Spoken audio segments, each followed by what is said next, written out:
What's up, everybody? Welcome back to Jedi Jive. My name is Mike. We got another What If reaction, episode 6 this time. Looks really interesting. It's what if Killmonger rescued Tony Stark?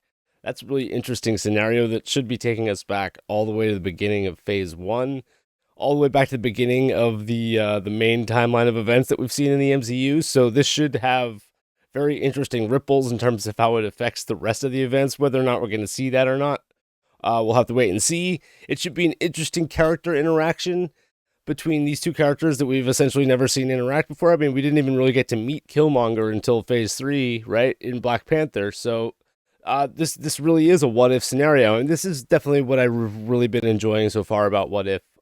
It's not just that it's these one-off what-if scenarios, but also that it's really bringing me back to comic books, and What If has really just seemed sort of like comic books in motion, and this is just sort of, yes, it's a what-if scenario, but it's also just another fun escape to get into something new, to take something familiar and have some fun with it. So I don't really know what the premise of this storyline is going to be, other than Killmonger and Tony Stark interacting in the desert. But, you know, this could go anywhere, but I'm really interested to see how they sort of implant it into the MCU and how they show it affecting all the rest of the events, if it does at all. But I don't want to speculate too much. I'm really interested to see what happens, so let's just jump in and do it, and then we'll talk about it afterwards. Michael B. Jordan, okay. Jon Favreau. Chadwick Boseman is going to be in this. Awesome. Beginning, but change one step along the way. Whoa, freaky. And you could end up at a very different destination. Yeah, peace. I love peace. I'd be out of a job with peace. Not Robert Downey Jr.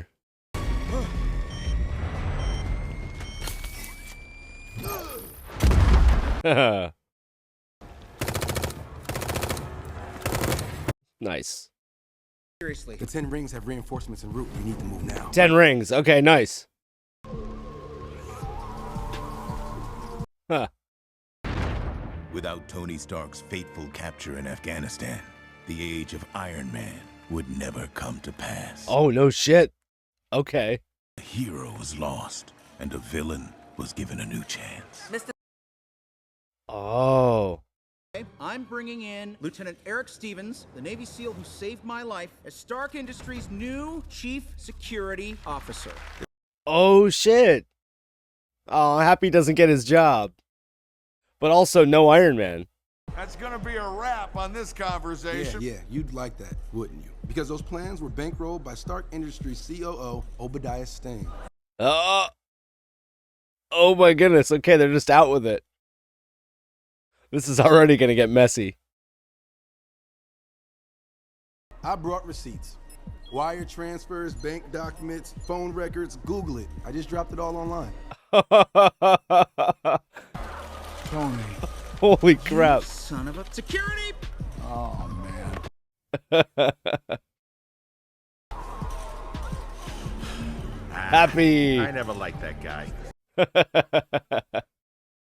He makes for good TV, right? Wow, okay, this is already interesting. You, me. We'll be like Butch and Sundance. They died at the end, Tony. Okay, bad example. Fact remains, I need a killer. His relationship with Pepper isn't going to be the same either. And I built everything in here myself. Well, except for the Lambo that's 3D printed. I developed plans for an automated combat drone. Thought I was going to make human soldiers obsolete.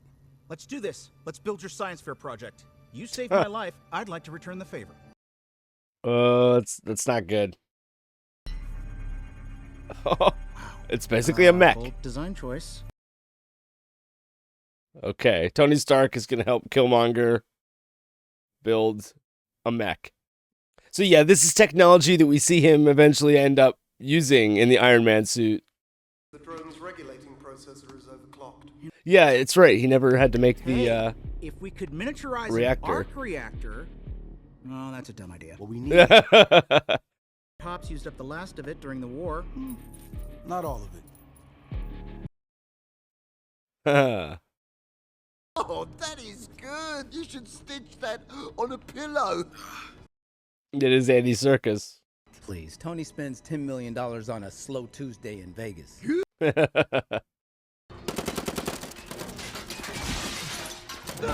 Oh, Black Panther.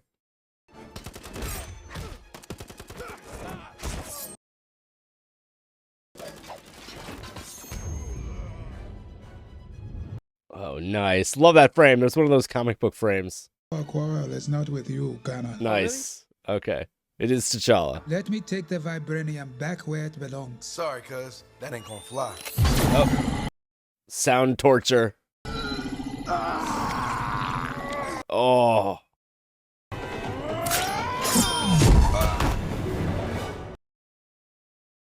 The sonic taser thing is legit. This I'm really feeling. Burn it down. Word to the wise, never play Clue with Jarvis. He sees all. I want justice.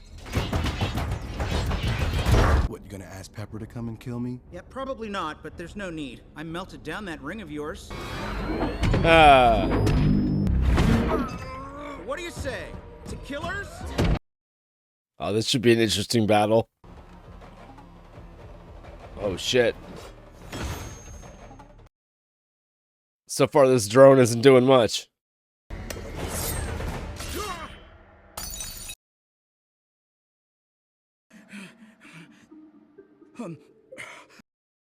The difference between you and me. That you can't see the difference between you and me. Okay, yeah, he's dead. Holy shit. Definite hit job. The Wakandans wanted to send a message. Thaddeus Ross. What's the next move? They want a war, so that's what we'll give them. Put the Liberator drones into production. Okay. Hmm. The U.S. military is hereby seizing control of all Stark Industries assets. Oh, shit. We're at war. You work for me now. Yikes. All right. We're already seeing some pretty crazy consequences to this scenario. Lieutenant, you just invented 21st century warfare. Oh, no. Oh, man. Now he has his own drone army. Oh, I'm glad to see So you, they're my going to man. march into Wakanda with these bots, right? Savages. It's like you said, Wakandans are full of surprises. Dead. Ah! Okay, why does he still have his body? I come with the gift, an offering of justice. Okay, there you go. And he is still an American soldier. What does he know of our people? These are my people too, cousin. I spent my whole life searching for my home. Rest easy, nephew. You are home. The drones are made of a vibranium alloy. Oh, shit. Almost indestructible. Oh, please. They're built by Americans. Oh, I gotta love her. You're suggesting we let the killer robots into the city? That's the only way to disconnect them from the Jarvis AI. What say you, General?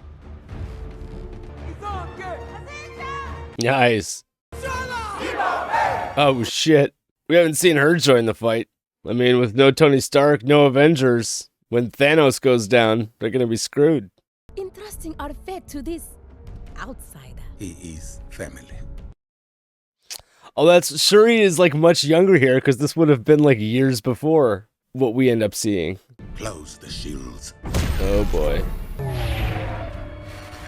What the hell is going on? You are right. Thank you, nephew. I only wish to serve Wakanda. I'd much rather you join me in celebration tonight. Yeah. It's probably gonna kill you. You'll always have a home in Wakanda. I want a little bit more than that. Mm-hmm. That is impossible. The drone should be disconnected. Tony Stark. All right. Shuri's gonna have to save the day here, I feel like. Awesome. Nice. Oh, that was sick. I love how a lot of the like flame effects and explosion effects are like that. The rushing past his head there, that's right out of a comic book.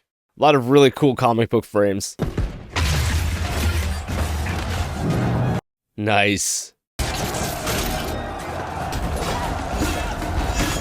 So he's sicking the bots on Wakanda just so he can pretend to take them out and garner support as the leader of Wakanda. Nice. Sick.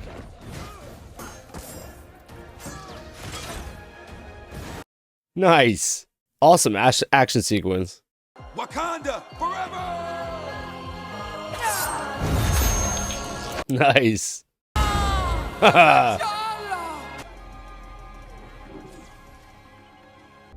With this herb, you shall become the next Black Panther. Is he gonna have a little meeting with his father here? Was it worth it? T'Challa. My cousin. Mmm. Power unearned can be a very volatile force, cousin. Thank you, Force Ghost T'Challa. Isn't that a lot of firepower to aim at a country most Americans can't find on a map? By tomorrow, they won't need to. How did you get in here? I'm here to help Miss Potts. Yep. Like I said, Shuri's gonna have to save the day. Mr. Stark was a genius, but he's not the only genius. Nice. So, let us open their eyes together.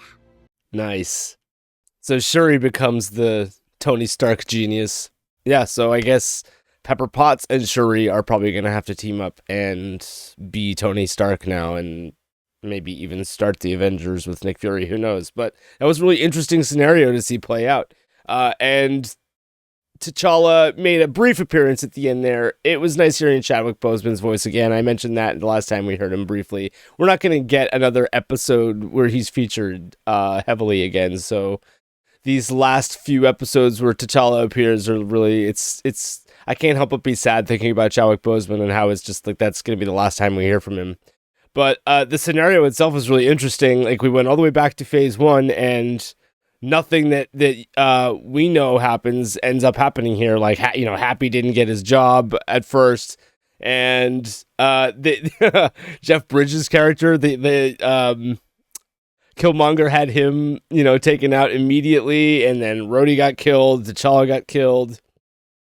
It was a little bit convoluted in terms of the way he had the whole army built and then brought it to Wakanda just to sort of like put on the charade of fighting against them just so that he could like take over. And that was his sort of like convoluted revenge plot. But I guess it played out in the end. And then in a way, Killmonger is sort of like, I mean, he's the leader of Wakanda and they were all about it. They were into it. They witnessed him fighting and they made him Black Panther. So from their perspective, he was like a great warrior and worthy of the title. But then in the end there, obviously T'Challa was in the same way that we see in Black Panther. T'Challa has to speak with his father after his father died, but here his father isn't dead because those events haven't happened yet. That's another really interesting aspect of this episode is the way it took place earlier. So these are sort of events that we don't get to see until phase 3, but here in this scenario, Shuri is like 12 years old or however she's supposed to be. T'Challa's father hasn't been bombed. So yeah, I mean, just an overall really interesting scenario. This was kind of like a low key episode because it was sort of like we were sort of like slowly scheming with Killmonger, watching his plan play out there. But yeah, really interesting. I thought that this was probably one of the best examples so far of what I've been talking about in terms of the comic book frames, that the beautiful appealing sort of still frames that they're putting in where they'll go slow motion for a second when somebody's doing like an action move and you'll see that pose. They had that conversation in Black Widow with Florence Pugh and Scarlett Johansson where they're saying, you're always posing, and it's funny that Marvel's acknowledging that, in the live action movies, like even there, they have to like create those appealing frames where like the lines of action that it creates are important, and like the camera angle in relation to it. So, because that really, in essence, comes back to comic books and, individual frames that where an artist would have to draw one 2D frame, and that one 2D frame would have to, really, really elicit like an entire action. You'd have to like feel an entire action from one image, and like comic books are really sort of like the genesis of that, really making one frame look like it's moving. And here we get an animated show that allows you to actually like slow down time and then like see those frames. And it's just, I really like that. I like the appealing, not just the art style in general, but the way that they're actually drawing those frames and really making it comic booky. That to me is awesome. And I love that. And this episode to me had like the most of that, especially that action sequence between the Dora Milaje, the Wakandans, and the Stark robots. They had a lot of really cool freeze frames there that just looked really cool. And like I said too, like also like explosions and wind effects and things, like they're animating it in a drawn style that really harkens back to comic books, and that's what this is, and I love it. So yeah, guys, let me know what you thought about this. Let me know what you are expecting to see coming up for the second half of the season. This, because I guess we are technically beyond the halfway point now. So yeah, let me know what you thought about this in the comments below. Don't forget to like and subscribe if you want to see a fully unedited reaction. I'll throw one up on patreon.com/JediJive. I'll also put a link to the Discord below. So yeah, leave a thumbs up, hit that notification bell, and I'll see you in the next one.